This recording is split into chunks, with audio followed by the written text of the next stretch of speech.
Everyone's going to have a black screen while we listen to the recording of Nicole Atkinson's interview.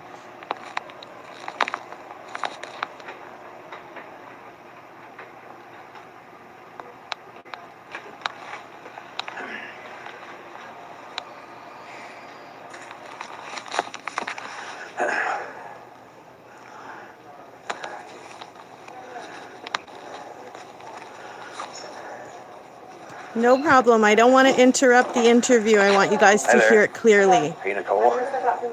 Hi. Agent Greg Zettner with Colorado Bureau of Investigation. Okay. I just talked to you on the phone a few minutes ago. So, can we go down to the little conference room on the end here and talk? I'd appreciate that.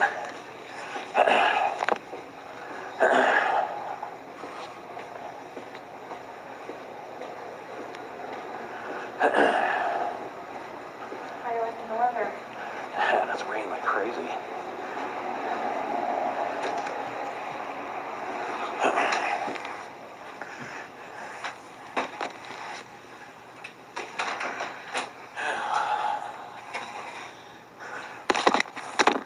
Oh, goodness.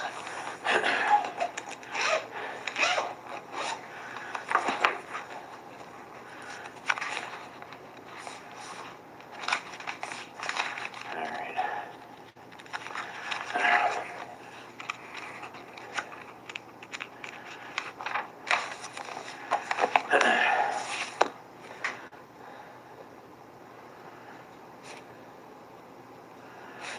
Is it Nichole? Nichole. And I'm sorry, what did you say your last name was again? Do you want my married one that happened a month ago, or because it hasn't changed yet, or the one that's on my driver's license? What's on your driver's license? Right now, Utoft, but How do you spell that? Utoft, but that should change tomorrow, hopefully. Okay. To Atkinson? Yeah, ATKINSON. Okay. And that 970 number, that's what I called you on? Yeah. That's the best number for you? Okay. And what's your home address? 229 Florence Avenue, Florence. Firestone.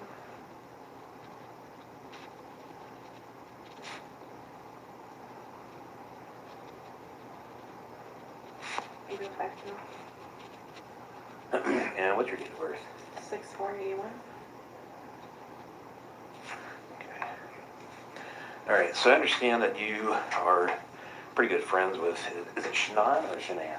It's Shanann. You pronounce it like shenanigans. Okay. Everybody calls her everything else but that, but it's Shanann. Right. It took me like 2 years to get it down. Okay, yeah, I've heard Shannon, I've heard this, that, and the Yeah, other, so Shanann, okay. Yeah. So I understand you and Shanann are pretty good friends, is that I mean, yeah, correct? we hang out a lot. We have kids the same age. Okay. I met her because her mom started working for me when I was running a whole bunch of salons and decided to change professions, so now I'm here, but Okay. that's not important. All right, so how long have you known Shanann? 3 to 4 years, I would Okay. say. It was when Bella was little, and then she was pregnant with Cece, and Cece just turned 3, so. Okay. So Bella is the older one, right? Bella's 4. Bella's 4. And then is it Cece- Celeste? It's actually? Celeste, and Okay. she goes by Cece, yeah. Or they call her Cece. Right. 'Cause it's Celeste. She's 3. Yeah, she Okay. just turned 3 in July. Okay. Okay. And, okay. That's into, you guys have kids that are close in age? Yeah, my youngest is Madison. She's 2 and will be 3 in October. So Okay. we go to their house, or they always ask, "When's Madison coming over?" If I go by myself and Sure. they're there. So Okay. So since you've known Shanann for about 3 to 4 years, when did you meet Chris? the same time I met Shanann, I actually got invited by her mom Sandy over for Cece's first birthday party. Okay. I mean, I like talked to her in passing, but to actually like say I got to know her and stuff like that. I met her before, but not like where we developed a friendship. So, Cece's first birthday party around then, I went over and I met the whole family and spent Okay. some time with them. So ever since then, because we have the same kids in age, and she got me doing Thrive with her. So. Okay. What is Thrive? I've heard about that. I So don't know exactly what that is. it's these patches that we wear, and it's a nutritional supplement. Oh, okay. So it's not just patches, but that's the gist of it. Okay. Unless you want more information. Just, heard of it, I didn't know what it was. Yeah, it's So- a nutritional supplement. Okay. It just time releases vitamins and minerals into your body all day long, so it gives you like mental clarity and Oh, energy. all right. You actually stop craving stuff that you normally would want, like ice cream. I don't crave ice cream anymore. I Really? quit drinking soda. I don't drink coffee. Oh. All right. Good. Yeah. Okay. So were you and Arizona. Shanann? Shanann. See, now you got me wanting to say shenanigan. Right. So were you guys together in the Thrive Mhm. part of this? Is that like a? It's a home-based business. Okay. It's kind of like Mary Kay, or it's a direct sales Okay, thing. gotcha. So she actually, when I went to Cece's birthday party 2 years ago, gave me a sample, and then I went over to her house and we had play dates and whatnot for a year. We'd go to lunch or whatever here or there, like girlfriends do. And then a year ago, I finally decided to try it. After the sample she got me sat there, and I was like, okay, I texted her and was like, I'm gonna try it, and she's like, okay. And then like by day 2, I went over and signed up to be a promoter because I actually felt what it was doing for me. So I was like, she's like, you just be a customer, and I'm like, no, I'm gonna talk about it. I want to make money off of it. So Okay. yeah. So you guys were wrapped up in the Thrive thing together. Yes, And we so- left together. We flew out together and we flew back together. Okay. So you guys, was there like a Thrive convention this last There weekend? was a training in Arizona Okay. that some of the top leaders of the company were putting on. Okay. Where was it in Arizona? Scottsdale, at the Embassy Suites. Okay.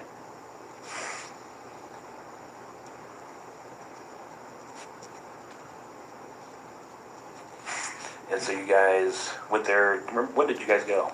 I left here at 4 o'clock on Friday morning. So it was Thursday night. Friday morning, and I drove from here to her house and picked her up, and then we drove to the airport. Okay. Do you remember what time you picked her up? I was around 4:30. In the morning? Mhm. Okay. You guys have a really early flight, I assume? Yeah, we flew out at 7. To a I can airline? pull it up. It was Southwest. Southwest? Yeah, I can show you the boarding passes if you want. They're on my phone. And you flew from here to Scottsdale? It's Phoenix. Phoenix? Okay. It's about 20. Sky Harbor, is that right? Yeah.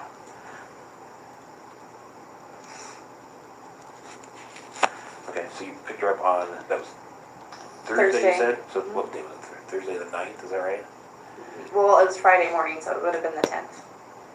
Oh, I got you. Okay, August 10th at 4:30 a.m. Okay.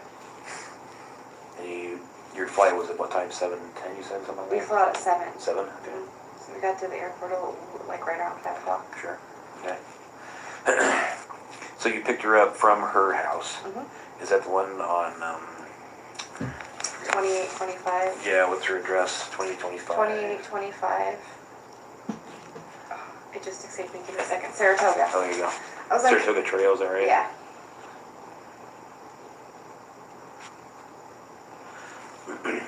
Okay.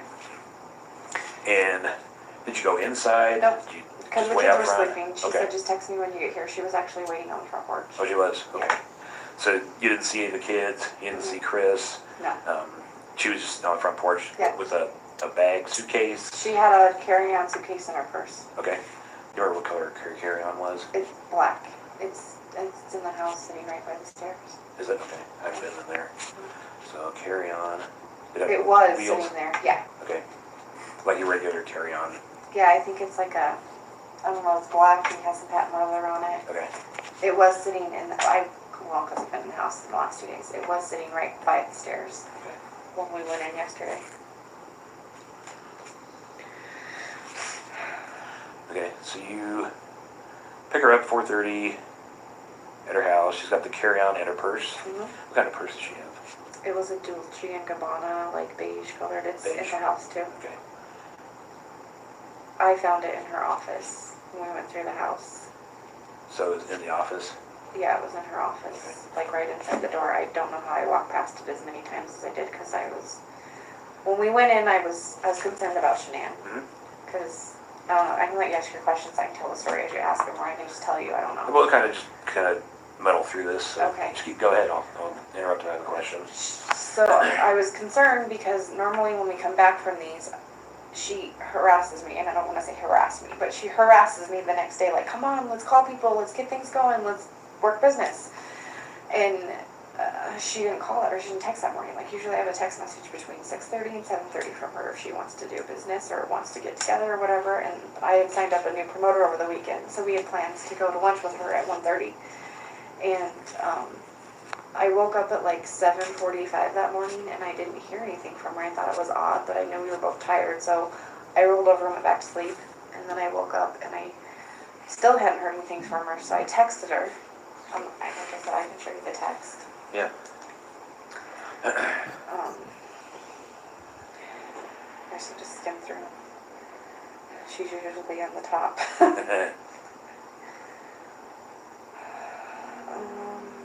I texted her on yesterday morning at 8:43 a.m. asking her, how are you? 8:43. Yeah.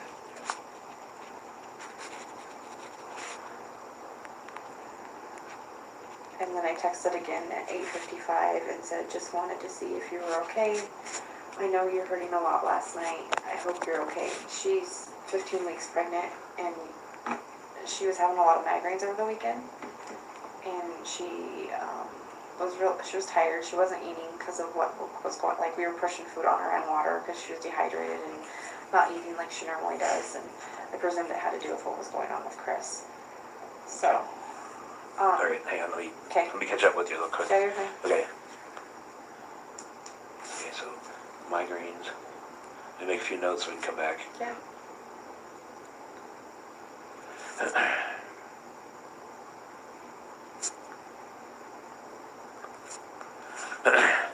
Sorry, I've got only part of the story, so I may not be able. Yeah, no, you're fine. I can totally go back follow to your with you. questions if Okay. you want. I can jump back. Okay, let me go back to the beige purse. Okay.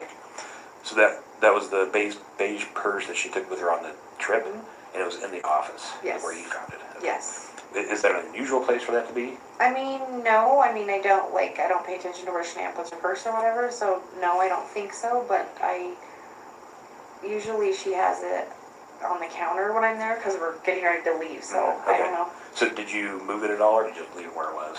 I told them I found it, and then they asked me to get it. The police officer did, and Chris. So I went and grabbed it, and I gave it to Chris. I didn't go through it. I gave it to him and let him go through it. All right.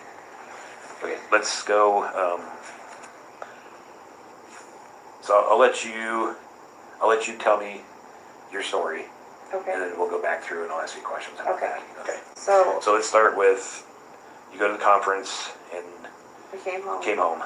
We came home. What time did you come home? Let's start with that. So our flight was delayed. We were supposed to fly out at 8:45, I believe. I'd have to look at the boarding pass and get here at 11:25. And our flight got delayed and we didn't actually take off. I want to say it was 10:20 is when we boarded the plane. And we didn't get here until 12:45 in the morning. 12:45. Okay. And then I dropped her off between, I thought it was around 1:45 because I got home a little after 2. But the neighbor's security system has me dropping her off at 1:48. Okay.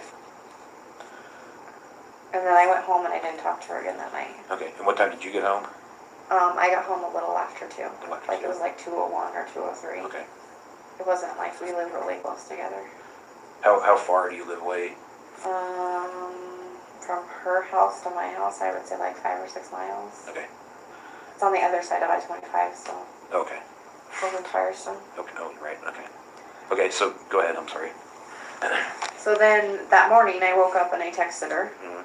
And like I said, I asked her if she was okay. And then and then at 8:55 I texted and said, just wanted to see if you're okay. I know you were hurting a lot last night. I hope you're okay. Because she was in a lot of pain on the plane. Last year in August, she had a neck surgery and had to have a degenerative disc fixed. So her neck was really bothering her. And because we sat in the airport extra long, she was sitting for extra long and she was in a lot of pain. I don't know if it was that, and then she had a headache on top of it. So that's why I texted her that morning, because like I said, it's not normal for her not to text me in the morning usually. Does she have medication that she generally takes for the? Yeah, she had, I don't know what it is, but she did have migraine medicine with her. And then she also had anti-nausea medicine with her that she was taking over the weekend. Okay. And Do the migraines make her sick? Yeah. Like nauseated? Yeah. Okay. Well, and then she's pregnant too, so I don't know if she's taking the anti-nausea for the migraine or There for is the that, pregnancy. yeah, right. So, yeah. So then I didn't hear anything, and I knew she had a doctor's appointment at 9 a.m. That was the other thing. On the way home, she was saying that in the car, she said, it's going to really suck to get up in 3 hours. And I was like, that's only 5:30. Why are you getting up in 3 hours? And she's like, because Cece will be up, the baby. She's like, she's still on North Carolina time, because they had just the week prior come back from being in North Carolina for 6 weeks. Okay. Who all was in North Carolina? Cece, Bella, and Shanann all went out. I could look on the calendar and tell you the dates. At the end of June. And then Chris went out the last week and then flew back with them. They were there.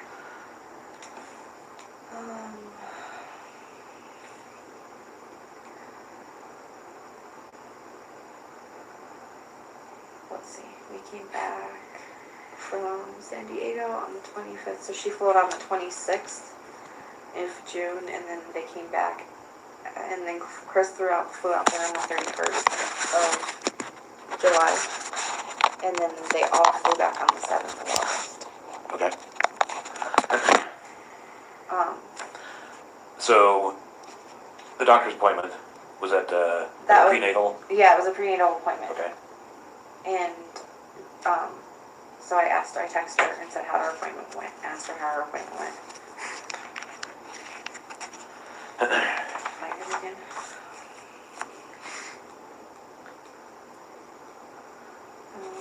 I texted her and again at 9:21 and said, let me know how your appointment goes. And then at 11:46, because I thought she might be busy out running errands or whatever. I mean, it wasn't like her, but Is it unusual for her not to return texts? yes, very unusual. Because of her business, that's how she communicates with everybody. She's constantly on Facebook, and that was the other thing. She didn't post on social media that morning. And if you go back and look through her Facebook, she has posts anywhere from 5:30 to 7 in the morning, every single morning. Every morning. It's very unlikely. And she didn't on the 12th. Correct. And then that's unusual. Yes. So when I looked on Facebook, because I hadn't been on Facebook either, I was actually in, I drove to Longmont around 10 to go look at a house for the other gal that was with us in Arizona. Her name's Cassie. They're supposed to be moving out here. So I went to go look at a house for them, and after I did that, I was like, I haven't heard from Shanann, have you? And she was like, no, I haven't either. She's not returning my phone calls or texts. Like, we both would call and text her. So at 11:46, I said, I'm very worried about you. I'm coming to your house. And the reason I decided to go to her house was because I had watched the dog Dieter, the week before. And I didn't bother Chris because I knew he figured he was at work. But I figured, well, maybe after he left for work, she passed out or something. She's pregnant. She wasn't feeling well. Something. So I was like, I'll just go to the house and see if she's there. And if her car's there but she doesn't answer, then I'll use their code to go in. So I had my son with me, my 16-year-old and my 2-year-old, and I go to their house and I knocked on the door and I rang the doorbell, and her shoes that she had on the night before were right inside the door. And those shoes she wears everywhere. It doesn't matter if there's unless it snows 3 feet, she won't put on tennis shoes, but they're flip-flops. She wears them everywhere. So I was like, well, that's odd if she's not here. And she buys the same damn flip-flops every year because she likes them that much. Well, do you know what brand name they are? I don't. I have a picture of them. Can you send me some of this stuff? Yeah. If you have a picture of the flip-flops, that'd be great. And do you know how to do screenshots? Mm-hmm. Can you send me My text? those texts? Yeah. Also, that'd be perfect. If you could send them to that phone number I called you on, that'd be great. What color are these flip-flops? They're black. Are they like regular between the toe flip-flop? Yeah. Okay. And those were inside the door, and you could see them. Yeah, I could see them because the way their door is, it's a door and then there's 2 glass panels on each side. Okay. So I knocked, I rang the doorbell. And she always wears those. All the time. Nothing else. I mean, she wears other shoes, like if she goes out on a date or something, she'll wear other shoes, but she's always in those flip-flops. Okay. Like we went to Arizona and that's the only shoes she brought with her. Okay. And then,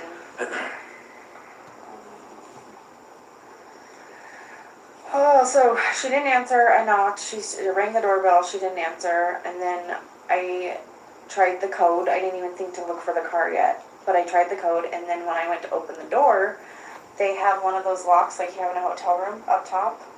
Oh, yeah. The So that was thing that flip over. that was flipped. So I couldn't get in. But I mean, you could stick your arm in, but you couldn't get in. Right. So I was like, So you have the code for the door. I do have the code for the door. Okay. But I couldn't.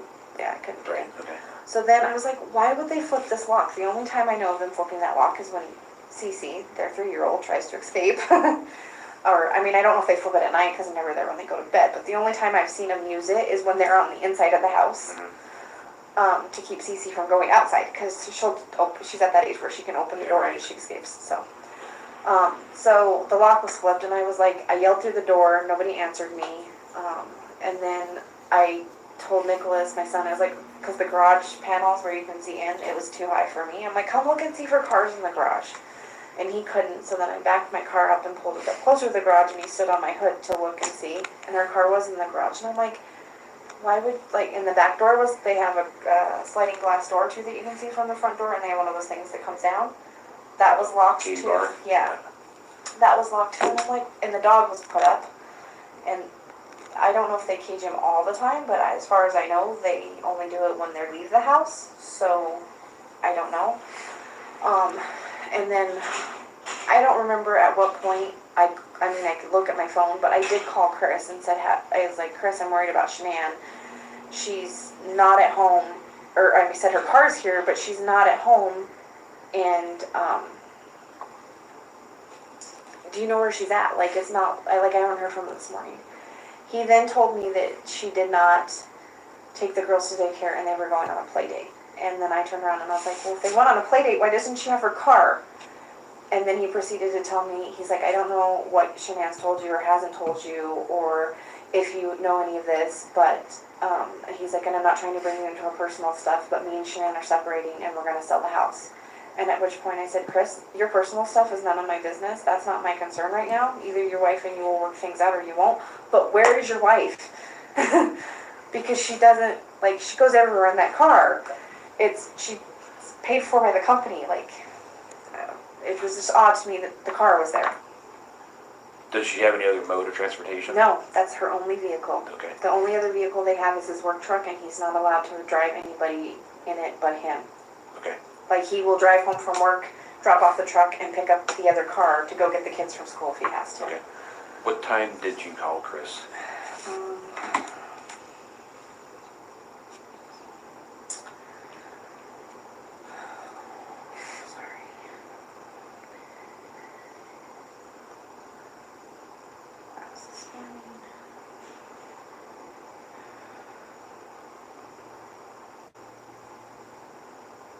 I called him at 12:27. And I called him twice. He didn't answer, and then I called again. Okay. And that, I mean, we had that conversation. And that's when he said that they were she going was on on a play date. And I was like, okay, but like, if they're on a play date, how'd she get them there? Because they're both in car seats. Right. He's like, well, a friend must have picked them up or something. He's like, I don't know. He's like, I'm busy and I'm at work. He's like, and because I was messing with the door, I set off the alarm system. So they called him at work. And he's like, are you messing with the door? I said, yeah, I tried to get in your house because I'm worried about your wife. And he was like, he's like, she's on a play date. Again, I'll tell you, I'm at work. He's like, I'll try and contact her. And he hung up. So then I went and locked the front door, and my son was messing with the garage door, and I told him to stop it, and he set the alarm off again. And then Chris called again and said, are you still at my house? And I told him no because we were leaving, but we left because I'm like, okay, well, let's go see if she went to her doctor's appointment. Because I'm trying to, like maybe, I don't know, maybe she did go on a play date. Who knows? So I drove to the doctor's office because I doctor there too, and I know they're not supposed to give out personal, and they didn't give out personal information. Like I'm CNA, I know the whole HIPAA laws and all of that. I just walked up to him and I said, I know you're not supposed to tell me this. I get it. I don't need other information. I just need to know if Shanann Watts showed up for her doctor's appointment. And the lady looked at me and I was like, please, I just need to know if I need to be concerned. And if she didn't show up for that appointment, I know I need to be concerned. And she told me she didn't show up for the appointment. Okay. What time were you at the doctor's office? Do you remember? Well, if I called Chris at 12:27. It's probably like 15 minutes from their house. I can give you the address of the doctor's office. Yeah, if you know it. It's 6, yeah, because I go there all the time. It's Okay. 651 Mitchell Way. And it's in Erie, Colorado.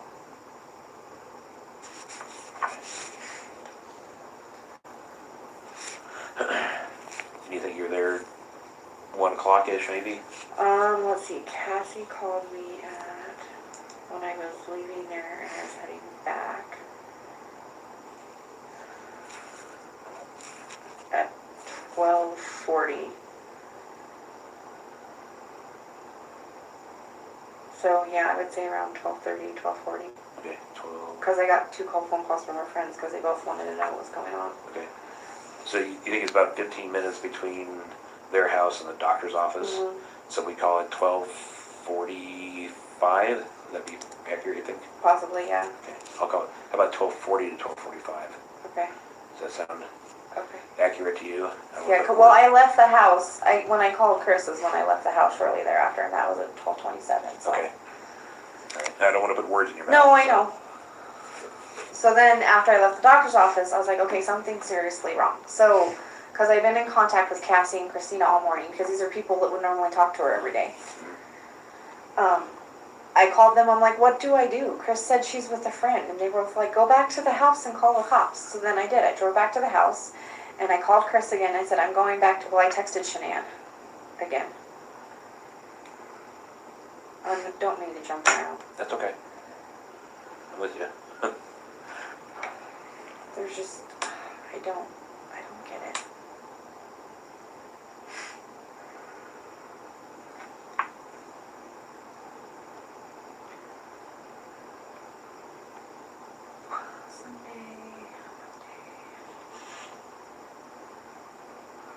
I texted her, this is when I left the doctor's office, at Okay. 12:47. I texted her, I said, I've been to your house, you won't open the door, your alarm's set, your shoes are sitting inside, your car's home, I'm very concerned about you right now, I need you to text me or call me, I just want to know you're okay. If you don't want to talk to nobody, you don't want to be around anybody, I get it, it's fine, I just need to know you're okay. And she didn't respond. So I was driving back to her house at that point. Okay. And then Cassie had called Chris and told Chris that he needed to go to his house. And who's Cassie? She's one of the other Thrive Promoters, but we're all friends. She was in Arizona with us. Okay. She lives in Arizona. Oh, she does? Okay. Yeah. And who is Christina? Christina's also another friend, but she lived with Chris and Shanann for 6 weeks when she had her neck surgery. She lives in Hawaii, and she flew out here with her daughter and lived with Shanann for the 6 weeks when she had her neck surgery. Okay. But neither of them are actually here. No. Okay. That's why they were on the phone with me, because I called one of them and was like, have you, either one of you heard from Shanann? Because I hadn't heard from her either. So I started reaching out to people like, okay, if somebody's heard from her, at least then I don't have to worry. Right. Okay. So you text her at 12:47, and you're going to her house. Right. What happens now? So then I'm talking to, within all of this time frame, I talked to Chris, I think I called Chris again. I talked to Cassie, and she said that she had talked to Chris, and he was supposed to be at his house and be there in 30 minutes. And I was like, well, I'm on my way back. So I called Chris at 12:41. 12:49, you said? 12:41. 12:41. I called him at 12:41. Okay. Did you talk to him at that point? I can't remember if I talked to him or he didn't answer. Okay.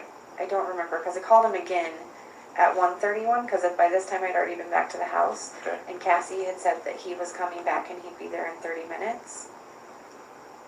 So that was in the time frame that I was driving back to the house. Okay. So I don't remember if I talked to him, to be honest with you, at the 12:41. Okay. But I did talk to him at 1:31 because he wasn't home yet, and he should have been there if it was only going to take him 30 minutes. Right. So, and by that time, I called the Frederick Police Department at 1:31, because I called Chris at 1:31. I called Chris, and said, Chris, where are you? You said you were going to be here in 30 minutes. He's like, I'm on my way. I'm on out 70. I'm 45 minutes out. I said, well, I'm calling the police. Do a health wellness check. And I honestly couldn't tell you at that point what he said or didn't say. Okay. The phone call was, I don't even know. We'll tell you details.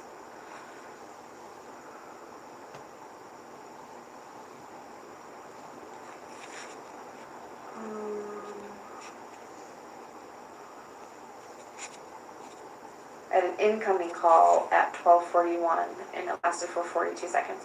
I think that was him calling me to ask me if I was still at the house messing with the door. At 12:41? Yeah. Okay. And then at 1:31, I called him and that's when I told him that, like, you're not here. And then he still wasn't at the house. By 1:52, I called again and was like, where are you? But I had already called the police then and they were on What their time way. did you call the police? 1:33. Did you call 911 or the regular line? I called the non-emergency line Okay. because I didn't know whether they would consider that an emergency or not, so I looked up the non-emergency line and called it. Okay. And then, So then 1:52, you said you got another phone call? Or you I called Chris him again and I was like, where are you? Because the police were there and they wanted to know how far out he was because we couldn't get in the house. The police couldn't even get in the house. Yeah. He's like, well, I don't want to break down the door if she's not in there. So, the police officer didn't. So he was checking windows and stuff and trying to figure out how he could get in. And then he said, he was like 10 or 15 minutes out or whatnot. I really don't remember. Okay. It was a very short conversation, though. I can tell you how long it lasted. I was on the phone with him for 17 seconds, so if that tells you. Sure. That's short. Yeah. So then Chris gets there, and the police officer was like, do you know where your wife is? And he's like, no. He's like, well, can you open your door so we can go inside? And, he wasn't there yet. And then I called her mom, because her mom had lived there too. So I called Cassie, because Cassie stayed with her, and then her mom stayed with her. So I was trying to get anybody to give us a code for the garage, because that was the only way to get in. So I let Chris go, and then I called her mom, and her mom didn't know what was going on. And I was like, Sandy, do you have a code to Shanann and Chris's garage door? And she was like, she started giving me numbers, but none of them worked. And then I, of course, had to tell her what was going on, and I didn't call her before that, because I didn't want to upset her if there was nothing to upset her about. So, and then Chris showed up and let us in. Okay. How did he let you in? He opened the garage door. Okay. So And it didn't dawn on... I'm sorry. There's a front door and then a back sliding glass door. Yeah. And then is there a door through the garage as well? Yeah. Okay. Sorry, go ahead. No, you're okay. It didn't dawn on me at the time because he went to open the front door so we could come inside. But when we walked into the garage, or when the garage door opened, he immediately opened the car door and then bolted for the house. I've been trying to play this through my head so many times in the last 2 days. Okay, let me see if I've got this straight. So he opens the garage door, and it's you and Chris. The police And officer, the police officer. my 16-year-old, my 2-year-old, I think, was playing in the front seat of the car still at that point. And the neighbor might have been there by that point. The Okay. neighbor came over at some point. Okay, so the garage door goes up, Uh-huh. and is Chris in first? Yeah. Who's behind him? I think it was the police officer and Okay. then me and my son. Okay, so as Chris walks by, what car is in the garage? It's a white Lexus. Okay, is it one of the SUV type Yeah, vehicles? I don't like know. a Ford Explorer type version. Yeah, okay. Yeah.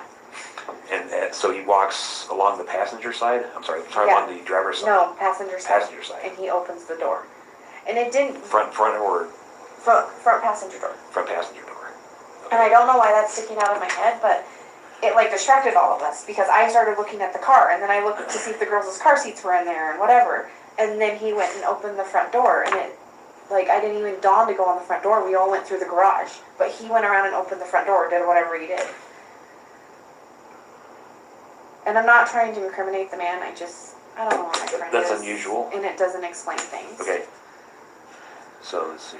So into garage. Opens front passenger door. Mm-hmm.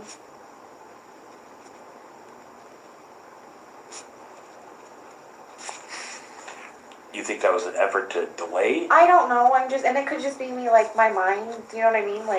I'm just trying to replay the events of what happened.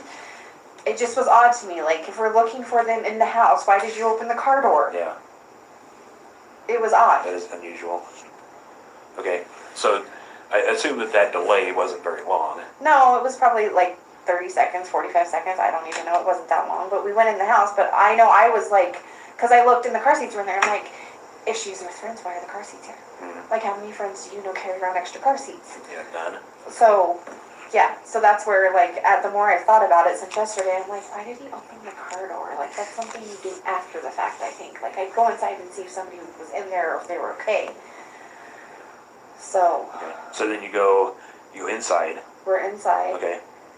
Okay, go ahead. And everybody kind of split. The police officer and him, like, everybody kind of split because we were looking for Cece and Bella and Shanann. Like, everybody just kind of split up because at this point, I don't know what you guys are considering this or not considering this, but at this point, we all split up and we're just looking to see if we can find them.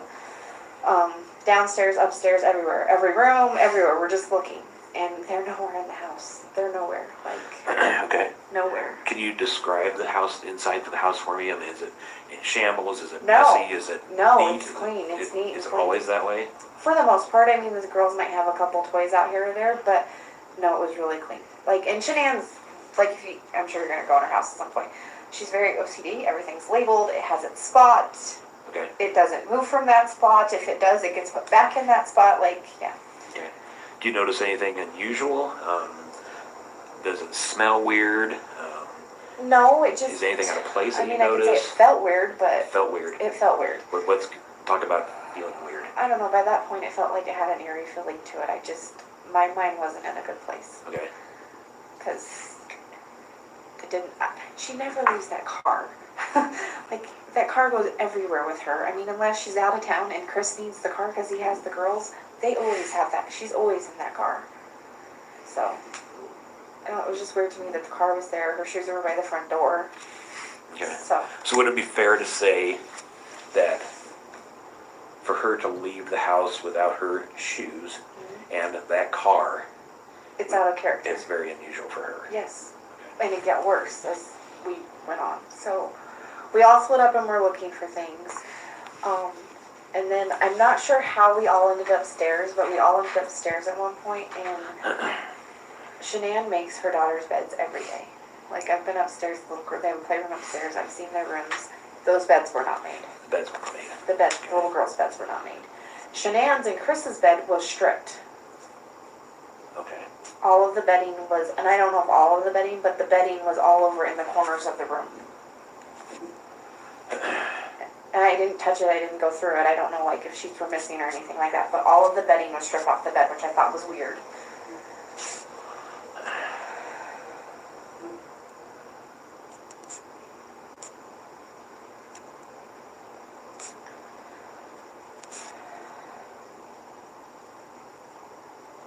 And then the police officer had asked if she had her phone on her, and we didn't know at that point. And then like 5 minutes later, my son was like rummaging through the pillows on the sofa, and he found her phone shoved down in the cushions on the sofa.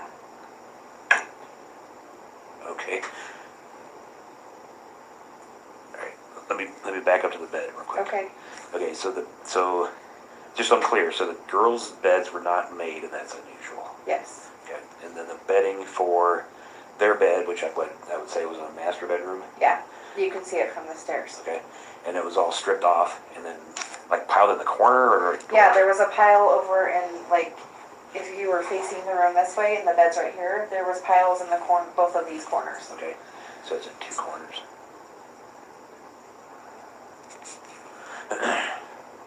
Okay, so was it just a bare mattress that you saw? Yeah, there was a mattress cover on it, but like Okay. I don't know if it was a mattress pad or just a mattress cover, but there weren't any sheets or blankets or pillows on it. Okay.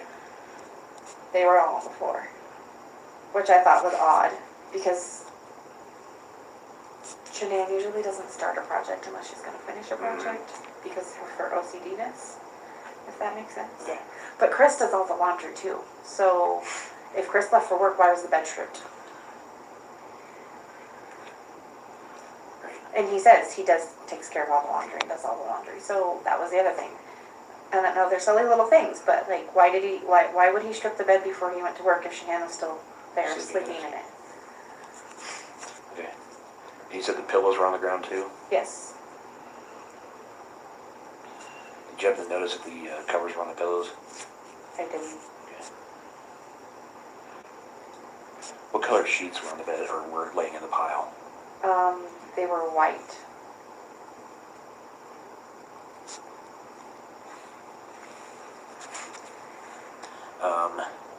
Any blankets or anything like that you noticed? Yeah, there was blankets. I couldn't tell if that, like I said, they have like a down comforter or a duvet. Okay. That was on the floor. I don't know if it had an actual cover on it or not, or if it was there. Like I said, I didn't touch. I tried to touch as least as possible. Okay.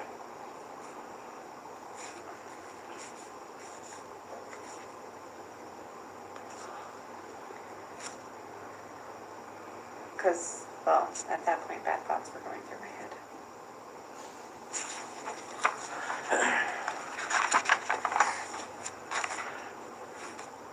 Okay, so after you leave the anything else in the master bedroom that you noticed? Well, we were in the master bedroom. I just saw that from the, like, I peeked in the door and saw it. I didn't Okay. actually go in yet. So then I turned around and the police officer had asked if she had her phone. And then Chris comes out of the master bedroom and says she left her wedding ring on the nightstand. I didn't see it on the nightstand, but he brought it out and had it in his hand.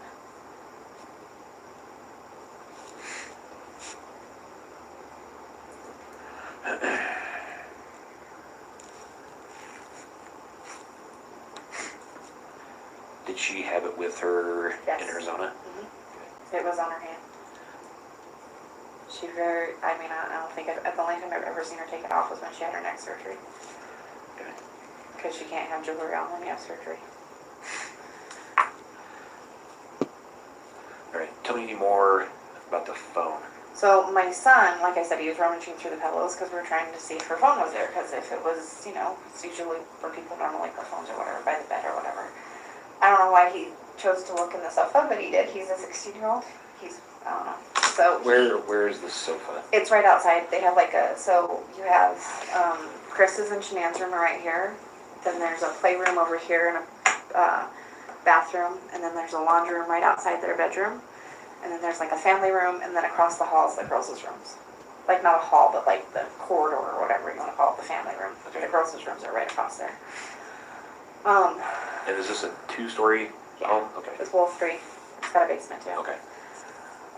So my son found the phone, and it was stuffed down in the cushion. Yeah, I'm sorry, where is the couch again? Like, So it's in the family room? yeah, it's right outside their bedroom. Okay. Like maybe 5-10 feet from the bedroom. Okay. Like 10 feet, I guess, because it's like you have to walk around the corner and over to it. Okay, he just starts taking off the cushions? Yeah, he was just, because it's one of those couches that has like base cushions, and then it's got a whole bunch of like throw pillows on it. So he picked up her phone and it wasn't on. Okay. And then at that point, because I had called her mom and I had called Cassie, we were all on the phone together and they were on speaker. So they heard everything that was going on and everything that was being said. And the police, As you're walking through the house? yeah, because her mom was saying, like, look here, like, see if this is here. And I'm like, Sandy, calm down, let's first see if she's in the house. So we found her phone and Chris turned it on. The police officer asked him to turn it on. So they turned it on, and then it needed a code.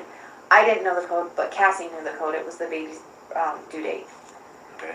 So we put that in, and then the last text and call that she had made was to Chris. Because they popped on he started doing stuff to it, Chris did.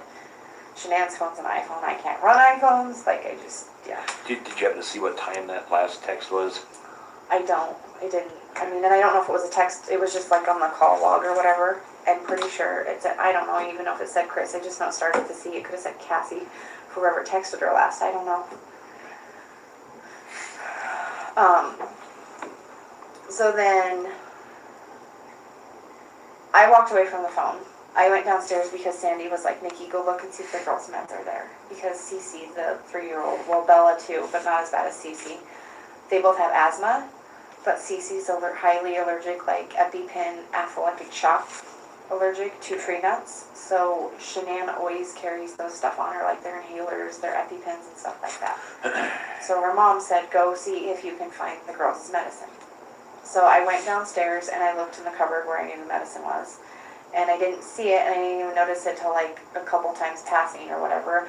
The thing that she carries them in, it was on the counter, but it was under the cupboard, and it was like back in the corner, and I just like, I don't know, franticness, wasn't paying attention, but it was there. So she did not have the girls' meds with her. And then, because we found the phone, she was like, is her purse there? And I'm like, I don't see it anywhere. So then I started rummaging through the house trying to find the purse, and I didn't find it, didn't find it. And I'm like, no, her purse isn't here. I was like, so maybe she did go somewhere with the girls, like thinking that she did. And then, it was odd to me because there was a pair of CC shoes right there, sat outside their shoe closet. And then there was a pair of shoes right by the back door. I think they were Bella's. And then for whatever reason, there was 2 pairs of shoes of the girls' shoes out on the back porch on a chair. And, I mean, Shanann, the girls have a blanket out, and she says it's dirty and picks up after them. I mean, they very rarely have stuff scattered everywhere.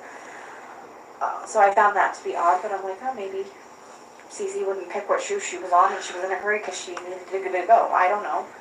So those were out, and then we went over to the neighbor's house because he said the cop had asked questions I couldn't tell you. Like at that point, I wasn't really paying attention. I was trying to like look for things that her mom was asking me to look for. She asked me to check the knives. I'm like, no, all the knives are here on the counter, like the butcher block or whatever. She asked me to go down in the basement and look just to make sure. I went downstairs. Stuff like, I mean, she was like telling me, because she lived there, she's like, did you check her shoe closet? She has this amazing shoe closet in her office that her dad built her, sorry. Okay. But I was like, Sandy, like, they're not here. I don't know what to say. They're not here. Then at some point, the neighbor said he has security cameras that face the driveway. And he said it only picks up motion. So he has it time clocked of when I dropped her off and when I left, but it doesn't show Shanann getting out of my car, and she got out of my car and got her luggage and then went up to the house. And I backed up, but I sat there for a second to make sure she made it in the house and shut the door and everything was fine. I can confirm she was in that house. And she then, went in through the front door. Mm-hmm. Okay. So, yeah. And I don't know if she flipped the lock after, I don't know, but she did go through the front door. And then, he had security camera of that, and then he had security camera of Chris backing up his work truck to their garage at 5:18 in the morning and loading something up in it. And that's when my mind went bad, like really bad, because what would he be loading up at 5:18 in the morning? And Shanann yells at him, and he doesn't go out the garage because the garage is right below the girl's bedroom, and it would wake them up. He always went to and from the front door, as far as I know. Okay. I assume the police took that video. I think they got it today. I went back over because I talked to Fox 31, just doing a plea, like, if you're out there, please come home, please contact somebody. And they were there at that time. The neighbor said they asked him for the surveillance, if they could call, he could call this or whatever, not insurance, security system place and get the video sent over to them. And they were there with a K9 unit too, so. Okay. I mean, and this whole time I'm trying to be as cordial to Chris as possible, but I don't know. I think you said several times that your mind went to a bad place or something to that effect. Because her purse, well, then we found her purse. So then after we saw the videos, we go back in the house, and I found her purse right inside the door of her office. And I went in her office several times. It was like tucked right there by the door. I just walked past it. Was it behind the door? No, it was like right next to the door. Like, door was open, and then on the opposite side, it was sitting right inside the door. Okay. So did it appear like somebody was trying to hide it, or just? No, I think she just like out of the somebody way? set it right inside the door as they were walking by or whatever. So, like, I don't know. He's never made me think that he would do anything bad or done anything to make me assume that. But Shanann wouldn't leave her phone. She wouldn't leave her car. She wouldn't leave without the kids' meds. Like, and I'm just like, Chris, you were the last one to saw her. Where is she? That was one thing I was going to ask you about. So this EpiPen that she carries for Cece, does she go anywhere without that? That I don't know, but I mean, I'm sure the school has them, but she had, like, I don't know how, I just know she carries it on her if she's going to go somewhere where there might be an issue. Yeah. I don't know if they have one in the car, like, I don't know to that extent, but I know, like, when she travels, she has a little case that has all of their inhalers and an EpiPen and all of that in it. So, and she just got back from North Carolina, so in her office, on her desk, there's bags of all different kinds of medications that the girls take, like, you know, Tylenol, ibuprofen, Motrin, allergy medicine, and whatever, I don't know what they're prescribed to, so whatever it was all still in baggies. Okay. So my thought is, if you were going to leave your husband, why not pick up the baggies that are already packed and take them with you? Right. But all of their luggage was there too. That was the other thing. She bought the girls special luggage to go to North Carolina. Like, if you were going to leave, why wouldn't you pack up the clothes and take it? Okay. So did Shanann ever say anything to you about their relationship? So the week they were in North Carolina, and I can show you text that she sent me, she said, I think it was the second or third week she was there, and there's posts all over Facebook about it too. She got in a fight with Chris's mom because she went to Chris's mom's house to visit, and I think her name's Cindy. The other grandkids were there and they were older. Cindy bought ice cream that has everything Cece's allergic to in it. So Shanann asked, and this is just hearsay, I don't know. Shanann asked Cindy, please do not give this to the other grandkids until I get Cece to bed, because she's not going to understand and she cannot have it.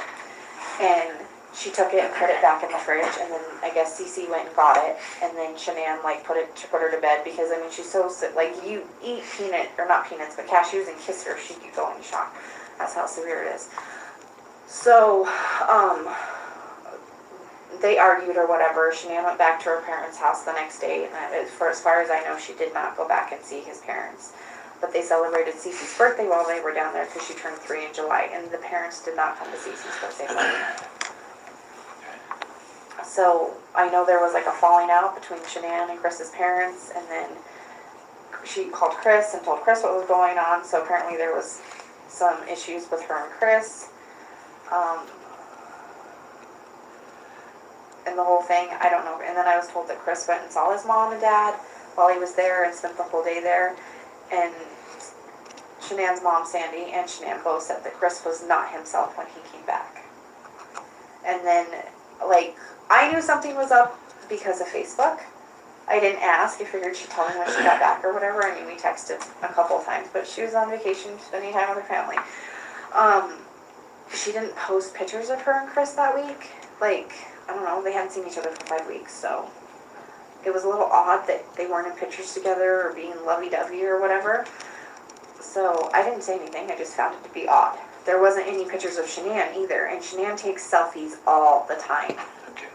Like, it's an every morning ritual of a selfie, and you point to your DFT because you're trying to promote it type thing. There wasn't pictures of her very much that week either. So, and she texted me I don't know if she texted me, I'd have to look back at them. She either texted me or I'm pretty sure she texted me. She called me I think like once, but she really couldn't talk. She was around Chris the whole time. And I can pull it back up if you want me to. I mean, it was a couple weeks ago, but I save all my texts. I've learned the hard way with employees. Texts are important. She basically just said that she didn't know what was going on. He was acting weird. She hadn't seen him in 5 weeks. He wasn't touching her. They weren't cuddling. He wasn't holding her hand. Like, he wasn't sleeping in the same bed with her, which I find that really odd. You know. So is that all of that?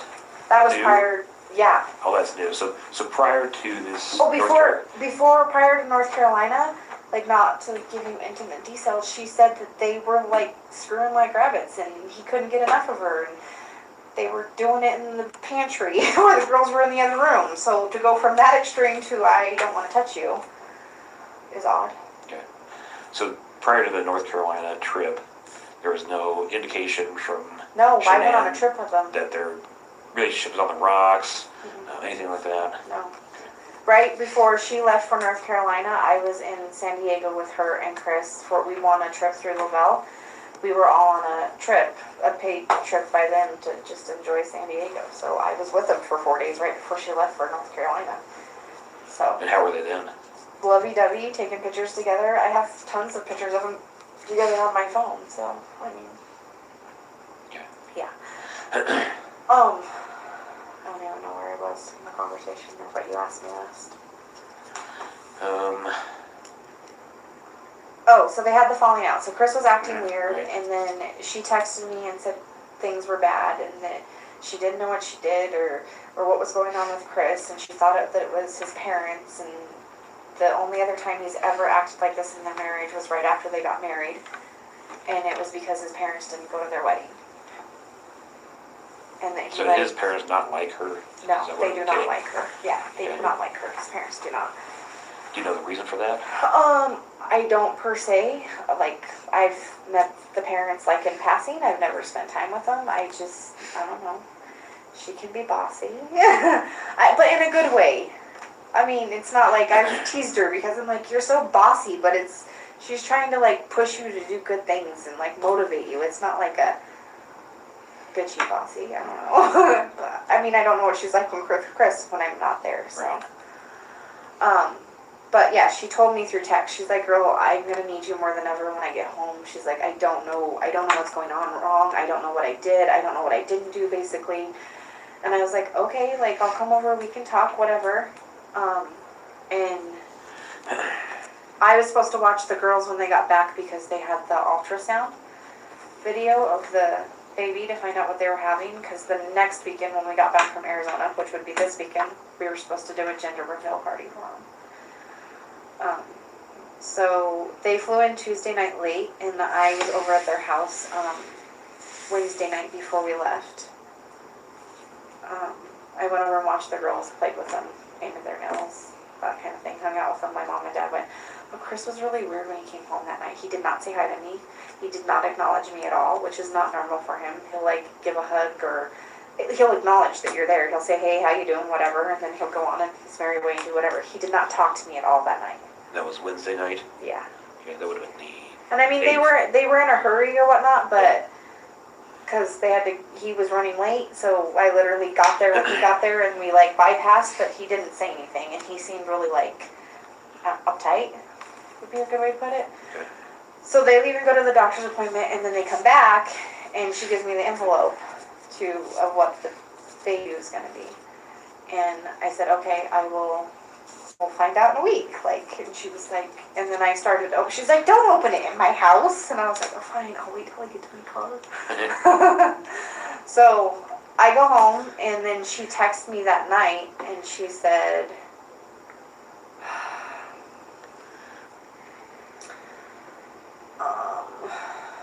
people blowing up my phone. I can tell you, I have not had so many text messages, phone calls, and messengers on Facebook ever in my life. I'm sure. I do not want to be a celebrity at all. I left a job because my phone blew up all the time. Let's see. Since I was with her most of the weekend.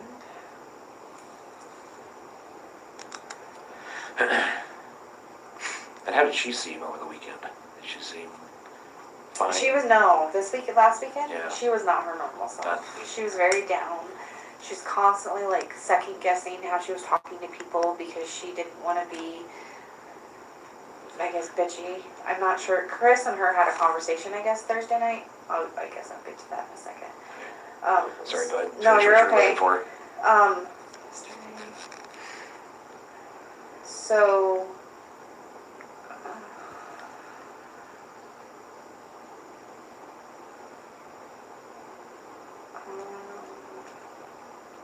so they go and come back, and while they were gone, I asked how she was doing, and I showed her pictures of the girls. And I was like, oh my god, this is going to be so hard not to, like, tell her what it was once I found out. And then she texted me that night. I texted her at 9:46 because I knew by then. I said, oh my god, this is going to be so hard. She texted me at 9:55 on Wednesday and said, Chris said we're not compatible anymore. He refuses to hug me. Said he thought another baby would fix his feelings. Said he refused couples counseling. So no gender reveal. So she canceled the gender reveal party. Okay, so that's Wednesday night. Wednesday. So that would have been Was it the 8th, 9th? I think so. It would have been the 8th. 8th.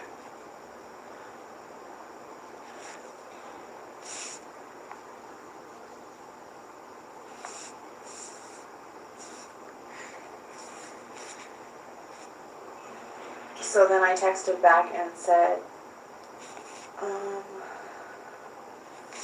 what? I don't understand. What does he want to do then? And she said, no gender reveal. She's like, I'm putting my friend's thoughts. I don't want to fake a happy Chris. I was like, I'm not putting my friends through a fake happy Chris. And then again, I said, because it wasn't coming out, it says con gender reveal. I was like, is she trying to say no gender reveal? So I was like, so no gender reveal, question mark. And she said no. And then me and another girl was doing it. I said, do you want me to tell Taylor, or do you want to? And she asked me to tell Taylor, so then I later texted Taylor. And then I said, okay. And she's all, he doesn't care that he's hurting me. And I said, what does he want you guys to do? And she's like, he's done. He said he will work it out. How do you work that out? I was like, what does that mean? Because I didn't know, like, what does that mean? I'll work it out. That's what Kristen said to her. I said, you don't work that out if you're not willing to work on it.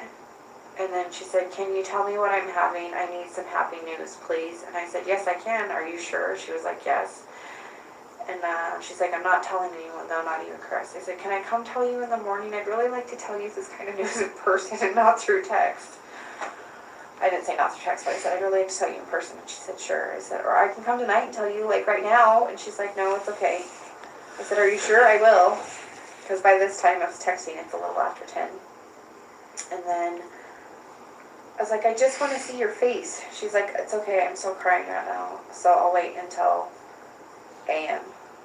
And I said, I can come over now. She's like, no, it's okay, I'll wait. And I don't know if you want another text message, but she said I might go masturbate to relieve stress. So, you know.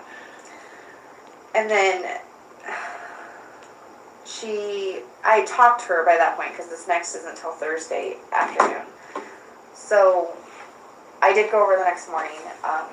We were supposed to leave, well, obviously the next day, so everything was whatever. But I went to Walmart and I got some stuff for the baby, and I got them these champagne poppers, so if they did decide to do it, like, they'd be exciting for whoever did it, whether it was her and the girls or her and Chris or whatever. There was, you know, they're gonna have a baby.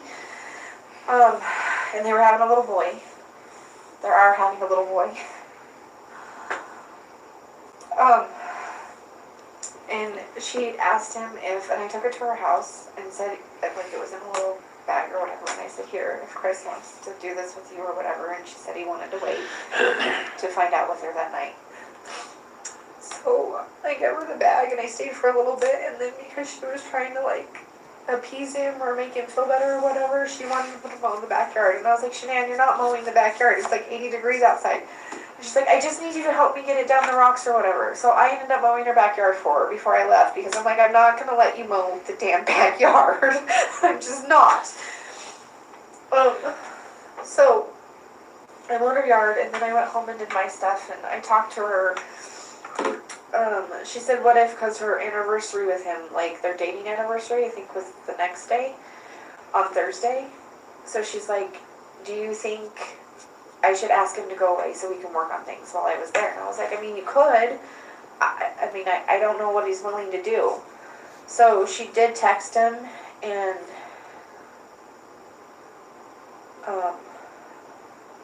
she texted him and asked him if he was willing to go away. So then she started sending me all these Groupons and asked me, like, where they could go. And I'm like, well, you could go up to Glenwood, it depends on how far you want to drive. So we were discussing that. So she's texting me all those Groupons and stuff. And then she asked me about when I worked, because she was trying to find someone to watch the girls so they could go. And then we stopped texting at like 11 o'clock that night because I was here at work, and she asked if I worked on the 17th, and I said yes. And then I was like, question mark, and she said nothing. And I was like, it's not nothing if you're asking what's up. Like, she usually doesn't ask when I'm working because there's usually something. And then she texted me at 3:29 and said she was up and showered, and I said I was counting down the minutes and wishing that I had a shower because I've been here all night. And then she said, text me when you leave. And I said, well, when I get out to the parking lot, I have to change.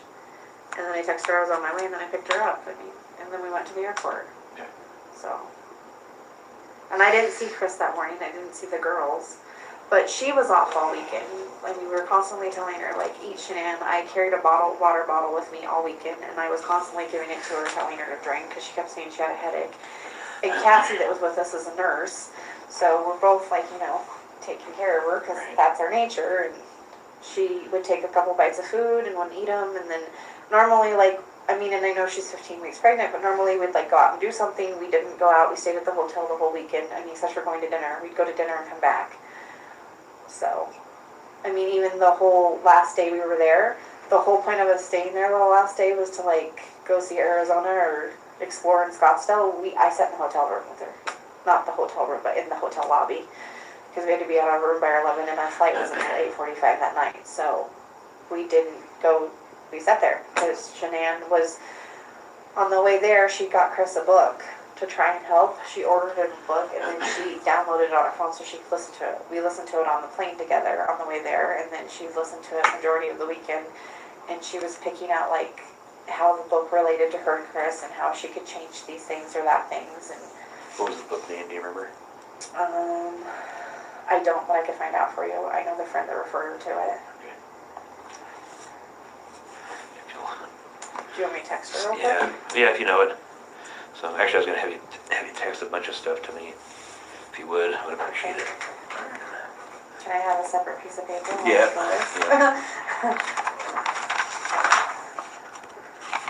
And I know I asked the detective earlier that called me, but I'm independent. I wasn't trying to be non-cooperative or whatever. I've talked to so many people. I'm sure. I was like, I need to go to work. Sure. You just kind of be for a little bit. Okay, so what did you want? All right, so let's see. Let's go in reverse order. So the text string that you had with her on the 8th of August, starting at about 9:55, where she talks about he says he's not compatible and he's done. Okay. Will you send me that text string? Yeah.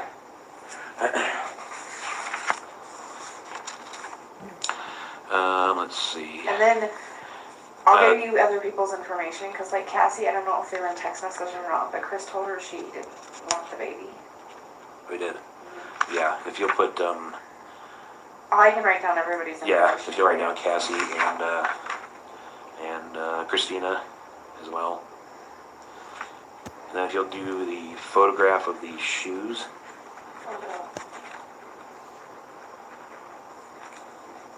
And I don't know why I took a picture of the shoes.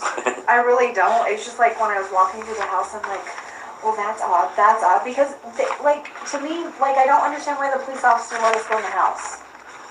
Yeah. Well, yeah. At that point, it's still at this point where it's still a missing person. Right. But, he let us touch things and go through things, and that's where I'm like, I don't know, I've watched a lot of crime shows. Right. I understand.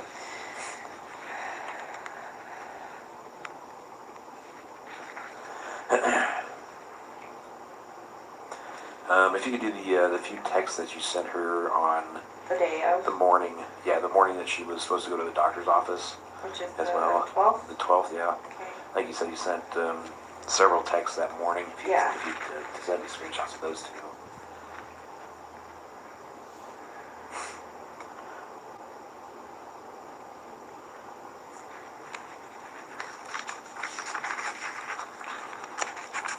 And Chris has been corresponding, with all of us over the week. There's, 5 or 6 of us that, Has been? yeah. So I'll give you all of their numbers.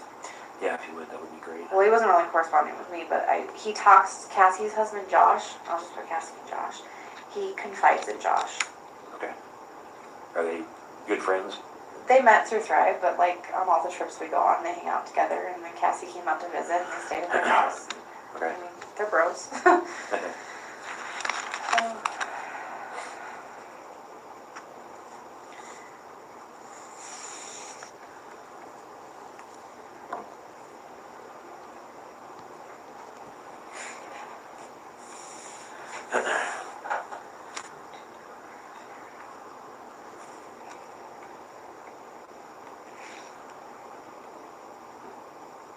So is she still considered a missing person? At this point, I don't know if anything's happened since I've been talking to you.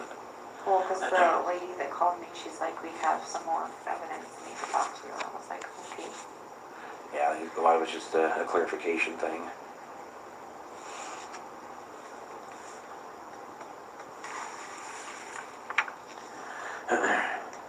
need to know where they're at, so when you call, they're up. Oh, some of those in Hawaii, you mean? Yeah, like Christina's in Hawaii, Yeah, and you just write, say Abby's they're on in the Hawaii, East that's Coast. fine, Eastern, and she's in Arizona.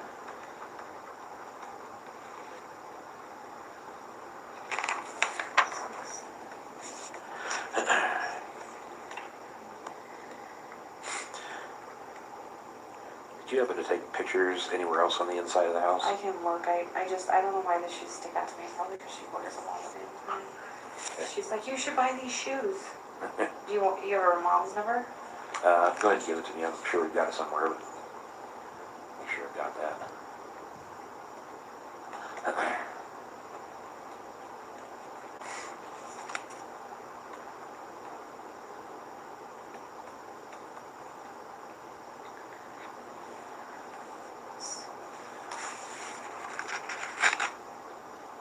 Why, can I ask a question? Sure. She's a missing person and because of the children. Why haven't they issued Amber Alerts on it? Well, with an Amber Alert, there has to be specific actionable information, like they were seen with this person, and that person presents a possibility of bodily injury or death to them. Okay.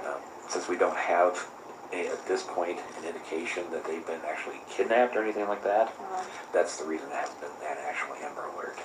That doesn't mean that it can't evolve into that. But if we just issue Amber on missing people all the time, Right. it loses its effectiveness. Okay, then you want... I was going to ask you, any indication of infidelity on either party? So, this weekend, this is one of the things that happened this weekend.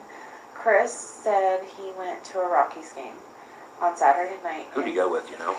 People from his work, I have no idea. That's just, he went to a Rockies game on Saturday night, so they got a babysitter for the girls. And Shanann was texting with the babysitter to check on the girls throughout the night.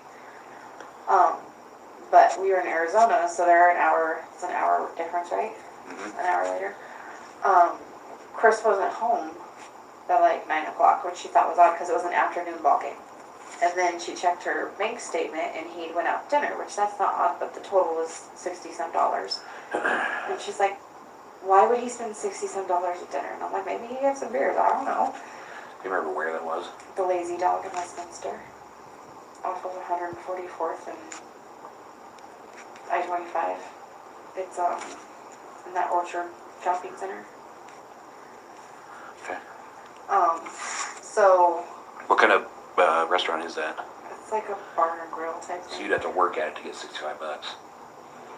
Yeah, well, that's what we were talking about, because I'm like, well, we went out to dinner tonight, and it was a Mexican restaurant, but it was a bar grill type thing, and, I mean, I had some drinks, so I was like, well, my bill was $47 tonight, and she was like, Nikki, $63, yours was $47, and it was one person. I'm like, well, yeah, but we didn't have appetizer and dessert. It's like, so maybe he, like, was treating himself, trying to make her feel better, because she was, and then she called him. I don't know if she called him or texted him. I think she called him because me and Cassie went down to the pool. And she said she called him. She said she was going to call him. So I don't know whether she actually talked to him because we weren't in the room. But she said that he wasn't home yet either. He didn't get home until 10:30, which she found that to be odd because it was well after dinner. And she knows when he gets home because their security system tells you when you open the door. All right. So, she asked him what he had for dinner. And again, she's trying not to accuse or be snarky. So he said, oh, I had some salmon and a beer. And she's like, oh, okay, we'll save the receipt because I need it for taxes. Because she writes off everything.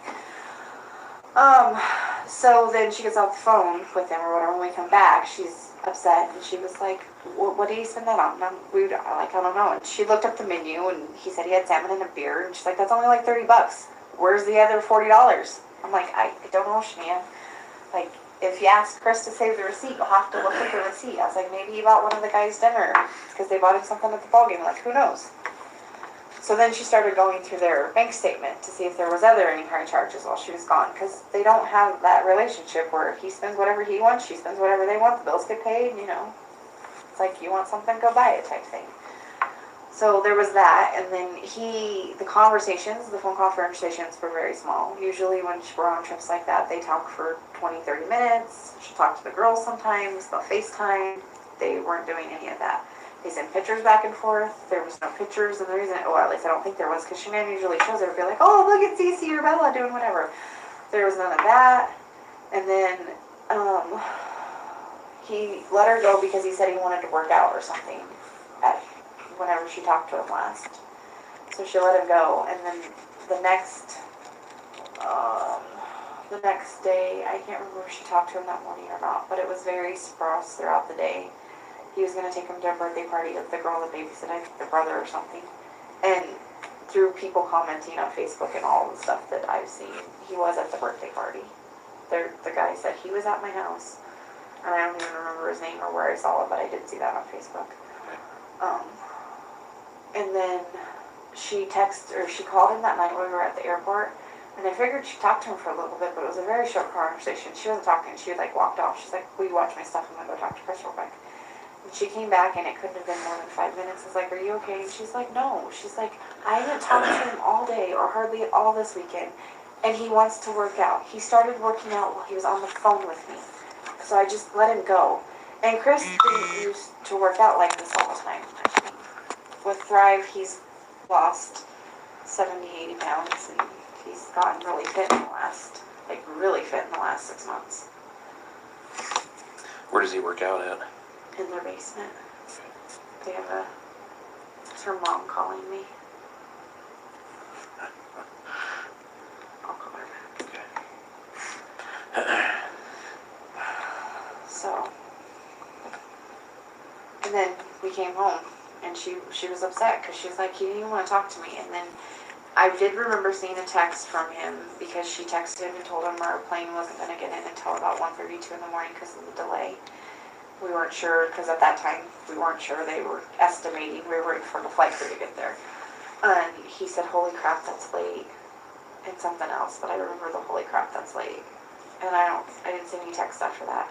And I know Shanann was in a lot of pain on the plane, a lot on the plane, because she wouldn't sit still. She kept moving and readjusting and trying to get comfortable. Yeah.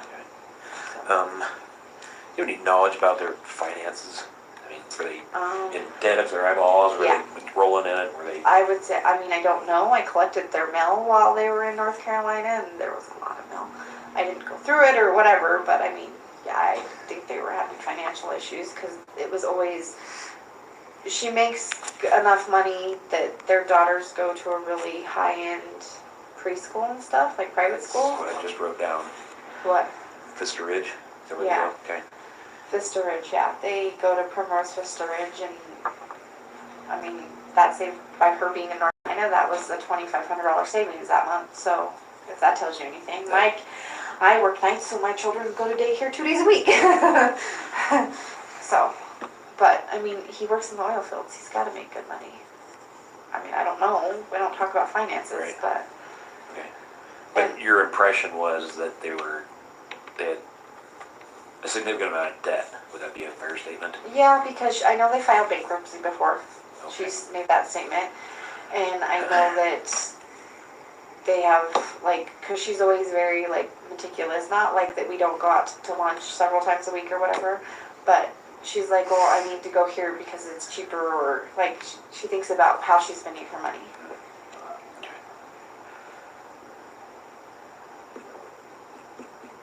So did they go to Vista Ridge full time? Uh-huh. She works from home and she takes them full time. She takes them every day. Yeah, Shanann usually takes them every day. Okay. And is that the one in Erie? Mm-hmm. That was the other thing. I was going to call the school and see if the girls were there. And I actually got a text message this evening from one of the parents at the school that does Thrive with us. She was in Arizona with us. She didn't fly in and fly out at the same time, but she texted me. There's so many people texting me, it's ridiculous. And she said that one of the other moms, I have that too, one of the other moms at the school said that they heard Chris call yesterday morning and say the girls weren't going to be there.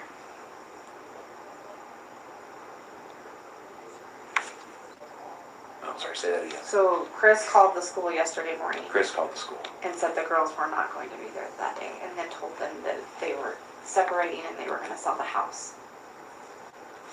Do you remember who that was? I don't have a name. I have a Max's mom, but I can give you Karen's number and you Yeah. can call her. Yeah.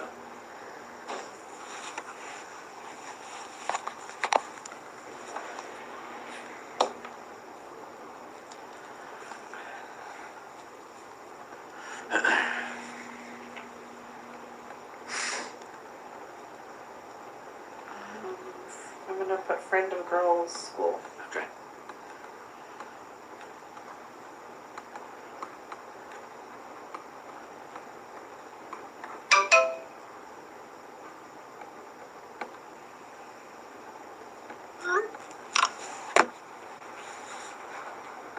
Okay.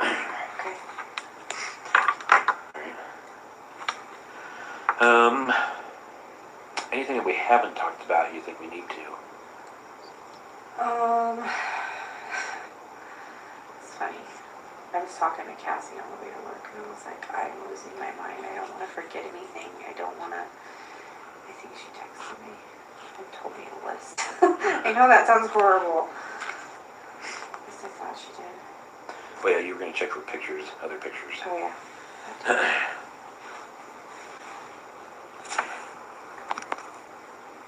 Oh, he told me to leave the house, and everything was fine, even though the car and things were still there. He did Chris he did told tell you me to leave the house. When was that? That was when I called him the first time. He's like, would you please leave and quit messing with my doors, because I kept setting off his alarm system.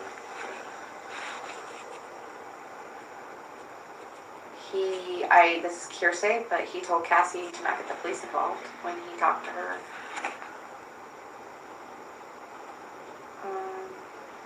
Oh, he mixed up his stories with everybody. So he told me that the girls and Shanann were on a play date. And then he told her mom something different. And then he also told Addie, which I gave you her number, he texted Addie something different too. I think one of them was that she left in the middle of the night, and the other one was she left that morning with the girls. Okay. And she said he told the girls' school that they weren't going to be there. They were separating and moving out of the house. Shanann wouldn't leave anything without anything, especially meds. And the other thing, the house was locked up. Like, the more I think about it, there's no way she could have left that house without somebody seeing her. Like, the way it was locked from the inside, if she was in that house when Chris left, she would have had to go out the garage. Do you know what I'm saying? Yeah. So if Chris didn't lock that house up like that before he left, she would have been noticed on the neighbor's camera. Like,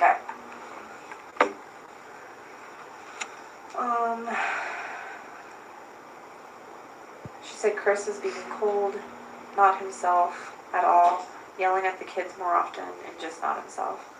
Oh, and because of the company he works for, and he has to go to oil wells, there's a GPS tracker on his truck. Yeah.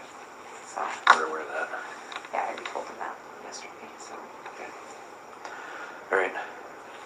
So. Shoes. Sorry. Yeah, shoes. Other He's pictures. getting sidetracked. Other pictures. I'm sorry. You're the 3895-789. No, that's 9303895 5846. Yep.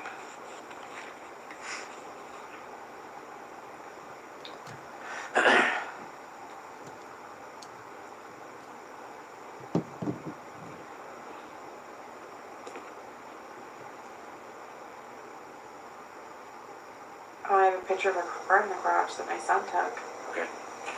Yeah, that'd be good too. Before we opened the garage. Let's see, reading a lot of texts.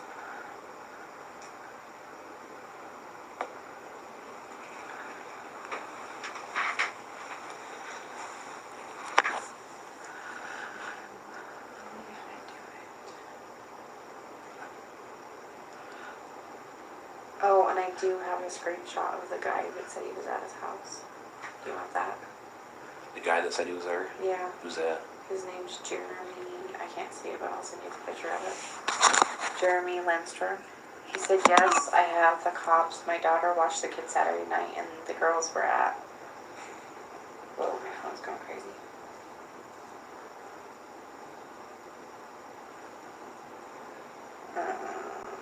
And I don't know why, but I sent you a picture of a screenshot of an update that Amanda had sent. Let's see. And then you wanted mine.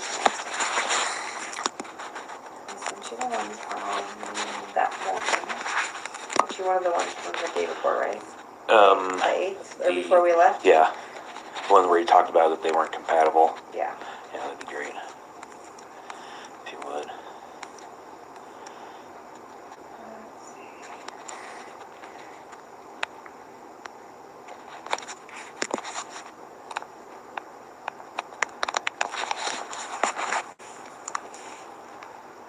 Oh, I'll redo that one, so it just texted me.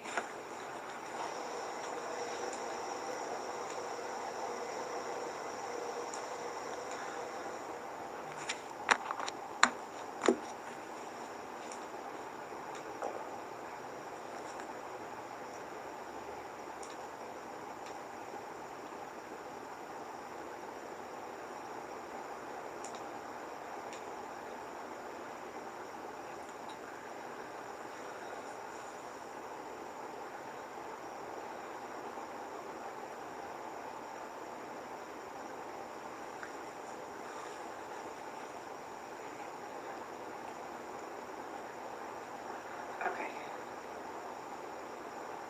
And then the book. I'll have to text Sharon and ask her what the name of the book was.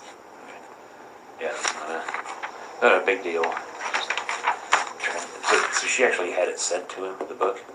Yeah, so she downloaded it on her phone and then she had it sent by Amazon Prime. It was supposed to be delivered to the house on Friday. Okay. Or to the mailbox or whatever. All right. Did she ever say if it was delivered? What? Did she ever say if it was delivered? She didn't. Okay. And she said she was going to wait to ask him if he read it because she didn't want to be pushy and be like, how many read it? Right. And she told us she was going to write him a letter over the weekend. Whether she did or not, there's a book that was in her purse. It's a green book and it says like some quote on the front of it. So I don't know if there was a letter in there that she started to write him or if she was writing stuff down on like things she could change or she'd done wrong or whatnot. But she had that book with her the whole weekend. It was a notebook, like a binded notebook. It's like a mint green. And for the life of me, I can't remember what it says on it, on the front of it. Okay. But she had that the whole weekend and she was writing them off and on. So, I don't know if that. But that was at the house with him, so. Okay. Like, is it normal for people to do this? No. Okay. So I'm not crazy to think badly. No, and the circumstances kind of, it's hard to not go to that place. Yeah. You know, with especially with, you know, the keys, the phone, medications, the kids, the car. You know, you kind of look at the totality of everything, and Right. it kind of starts to add up to a little bit of suspicion, and that's why we're involved. The FBI is involved. Right. So it's definitely got our attention, and we're doing the best we can to see if we can find her and the kids. I mean, oh, today, when I was at the house, give me a second. I know what I want to say, it's just not coming out. Chris was out because the neighbor came over to me after I talked to the reporter. He came over to me because it was in front of their house, like off to the side of it. And Chris had actually came out of his house because the canine dogs were going in and we were going to go in the house just to check on him. Like, I'm trying to be cordial because I don't want to think that, but in the same token, I'm thinking that.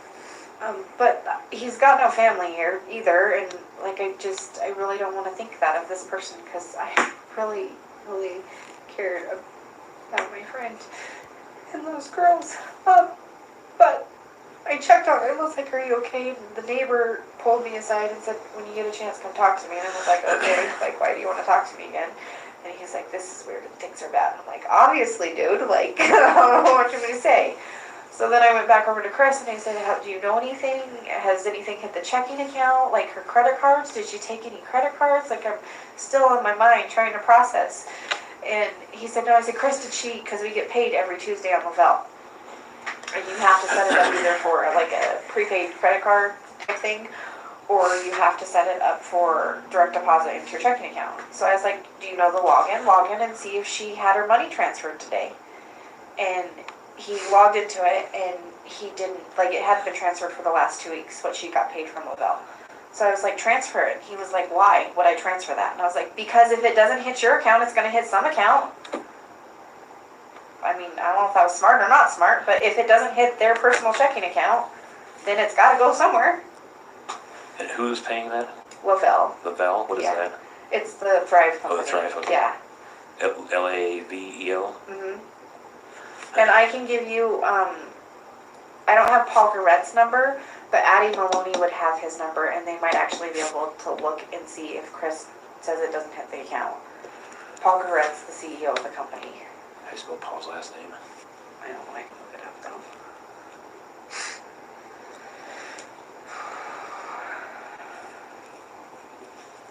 How funny. He just posted 22 minutes ago. Gravette.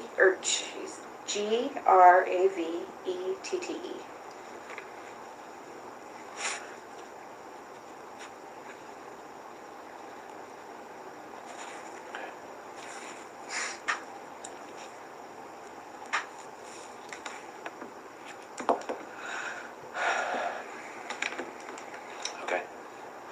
Anything else you can think of? No, but I've had several media sources reaching out to me wanting to talk to me. This was the last one that technically saw her besides her husband. What do you suggest there? And I can't tell you what to do. Right. From an investigative perspective, we would prefer that you don't talk to them right yet. Okay. We do have a PIO, the person. Private investigator. I'm sorry, public information officer. Brain fart. Public information officer who handles all of our media relations and what we put out to the media. Okay. We'd like to try to regulate that as much as we can. Okay. And and again, I can't tell you what to do and what not to do. Use your best judgment. Right. We would prefer that you don't talk to people at this point. Okay. That's kind of our stand. Okay. So I'll let you use your best judgment. Okay. But like I said, we prefer that you don't right at the moment. There will be a time and a place for that. Okay. So What do I do? you can use it to let them go to voicemail, or you can tell them I to don't comment. know how they're getting my phone number. Yeah. They've texted me, they've messaged me on Facebook, they've called them up messages, and Right. I'm like, how the hell did you get my phone number? Yeah, they're good at what they do. Yeah.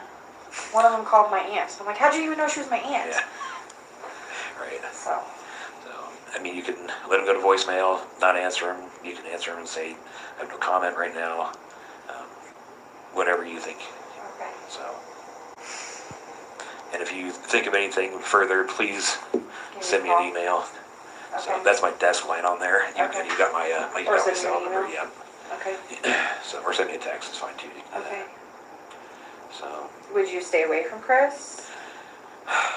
at this point, I mean, there's no reason for me to go over there, but then I'm the only one here, so they're like, well, what's Chris doing? I'm like, I don't know. Yeah. I'm not sitting in his house 24/7 with him. Right. So, I mean, and I understand your desire to want to be involved and try to I don't help. necessarily in that sense. I don't understand. Yeah. No, I get it. Oh, yeah, sorry. Thanks. Okay, list. Oh, Do you yeah. want that? Yeah, Yep. you want that. So,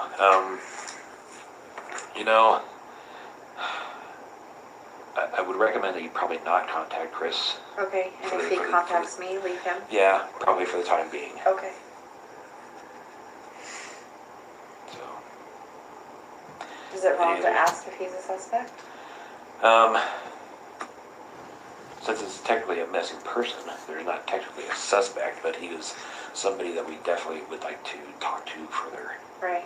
So, and you watch the Dateline stuff, and how that stuff goes. Yeah. So, No, why? people that are involved tend to draw a little bit of the spotlight more. And, like, if it was a crime of passion, I honestly think to God he'd strangle her. Only because she already has the neck issue. I mean, Yeah. I don't know. What was that from? She had I don't know if it was I don't know if it started out as a slip disc but it was a degenerative disc, and they went in and fused some stuff in her neck. She's got a scar on the front part of her neck. Okay. They're in most of the pictures. Did she have a car accident recently? No, she had a car accident in, I want to say it was 2007, and then she got some neck and back issues due to it. Okay. Why? Did they have a Ford Explorer? They did. What happened to that? I can't remember if they owned it and sold it, or if it was on lease and the lease was up and they didn't re-sign the lease. Okay.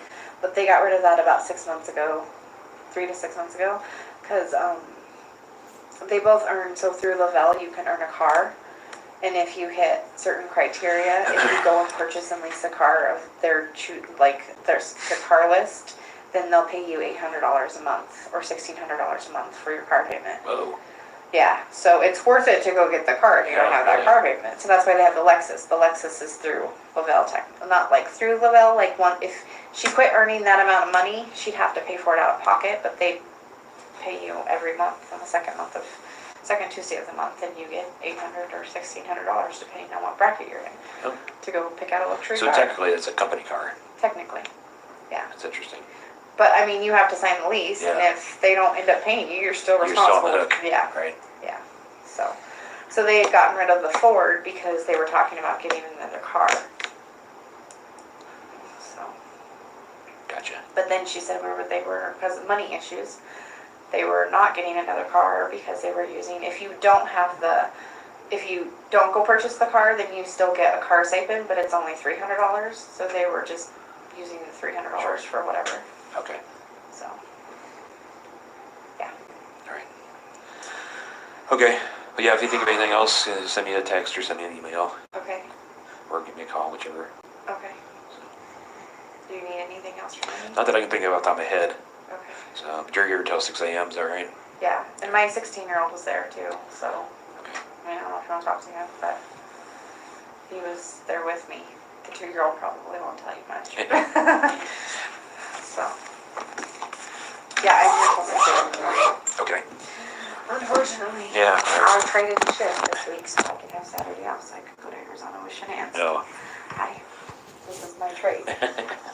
Now you're paying the price. Yeah. Always the one. All right. Well, thanks for sitting down with me. I appreciate that. You're welcome.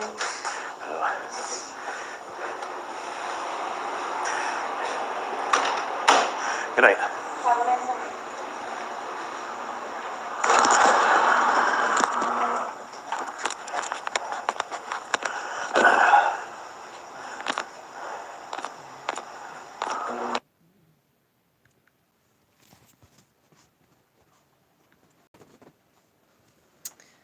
Okay, guys, so that was the interview with Nicole Atkinson, Shanann Watts' best friend, just to give you a good feel of her level of concern and clarity for your question you were asking about when Chris had texted his coworker, and I believe that was at about 5:30 on Sunday night, stating that he would go out to the work site sort of by himself. Was there any other questions about this? Deb Johnson was saying that Shanann is super lucky to have a friend like Nicole. No kidding. I mean, who couldn't use a friend like Nicole, honestly? And it is a little bit odd that she perhaps knew about, or I want to say she knew possibly the process of how she sort of died, as in the strangulation. I think that they sort of gathered that information by the lack of, like, there was no mess in the house. There was nothing that stood out to show that there was some type of struggle, or, you know, like Sandra had said to Nicole, go check on the knives, go check and make sure that all the knives are in the knife block and things like that. So I think that the reason that she thought that it was possibly strangulation at all was just based on, you know, the fact that the house was so clean and there just didn't seem to be any signs of a struggle at all. you know, so I will continue to share this information with you guys. I know not all of you have had a chance to hear some of this information. So for those of you that have heard some of these interviews, it may be double info for you. For those of you who have not, this will be brand new, right? I have found her worst. Yeah, so I think that had Nicole not have gotten involved as quickly as she did, you guys, things may have been different, but her emergency to the situation is sort of what caused for Chris to get caught as quickly as he did, in my opinion. Now, you guys were also saying, oh shoot, what was that other question now? That's what I get for not writing down points and stuff while looking at comments, for crying out loud. Weird that they noticed that the first thing that he did when they opened up the garage was he went to the Lexus vehicle. I thought that that was a little odd. I wonder if they checked the Lexus for whatever he may have put there or did that or whatever. I'm not sure. Was there anything else question-wise that I've missed, you guys? I'm trying to really answer it all before I let you guys go on this particular live. So if I haven't answered your question, please let me know.